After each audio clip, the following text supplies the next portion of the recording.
ఈ రోజు వర్షంలో నేనైతే ఫుల్గా తడిచిపోయాను. నా బడ్స్ తడిచిపోయాయి, నా ఫోను, నా హాల్ టికెట్ కూడా తడిచిపోయింది. ఇంకా అదైతే ముక్కలు అయిపోయింది. ఇంకా ఏంటంటే అసలు ఈ రోజు ఏం జరిగిందంటే మ్యాటర్, నేను ప్రో వెంకట్ గాడు ఇంకా మనమైతే ఎగ్జామ్ ఉందని కాలేజ్కి అయితే స్టార్ట్ అయ్యాం. మధ్యలో అయితే టీ బ్రేక్ తీసుకుని టీ తాగి ఇంకా తర్వాత క్లైమేట్ ఎంజాయ్ చేస్తూ కూల్గా ఉంది క్లైమేట్, అందుకే ఒక టీ బ్రేక్ తీసుకున్నాం. ఇప్పుడు తాగం, ఈ రోజు కొత్తగా ట్రై చేసినాం.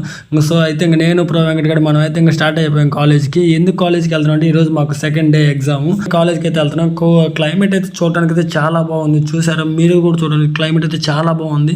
క్లైమేట్ కూల్గా ఉంది, హ్యాపీగా ఎంజాయ్ చేసుకుంటూ వెళ్తున్న టైంలో అయితే మనకైతే ఇంకా కాలేజ్ దగ్గరికి అయితే వెళ్ళాం. కాలేజ్ ఎంట్రీలో అయితే స్టూడెంట్స్ అందరూ అయితే గుంపులుగా ఉన్నారు. ఎందుకున్నారని ఆలోచిస్తే మా కాలేజ్ దగ్గరలో ఉన్న కాలువ అయితే ఫుల్గా వాటర్ రావడంతో ఎంట్రీ అయితే ఆగిపోయి, ఇంకా నేను ప్రో వెంకట గడ పంపుకున్న కాడైతే ఇంకా సర్లే రూమ్కి వెళ్ళి మధ్యాహ్నం నుంచి ఎగ్జామ్కి వద్దాం అనుకున్నాం. కానీ వెళ్ళాలిగా కాలేజ్కి తప్పదు. మధ్యాహ్నం నుంచి అయితే మళ్ళీ ఫైన్ కట్టాలని మేమైతే వెయిట్ చేసాం. తర్వాత అయితే బస్సుల ద్వారా అయితే కాలేజ్ లోపలికి అయితే వెళ్ళిపోయాము. సో ఎగ్జామ్ అయిపోయిన తర్వాత మనం అయితే ఇంకా బయటకు అయితే వచ్చాం. బయటకు వస్తుంటే మా దరిద్రం ఏంటంటే వర్షం మామూలుగా పడలేదు. ఎలా పడిందంటే వర్షం అసలుకి ఎక్కడ పడని. సరేలే ఇంకా ఎగ్జామ్ అయిపోయింది. ఇంక మనం అయితే ఇంకా రూమ్కి వెళ్తున్న టైంలో అయితే వర్షం అయితే ఫుల్ గా కురిసేసింది. ఇంకా తర్వాత ఈ సీన్ చూస్తుంటే నాకు ఒకటే సాంగ్ గుర్తొస్తుంది. గలగల్ల పోరేటి గంగమ్మ తల్లి నల్లరే గల్లకే మల్లించినాడమ్మా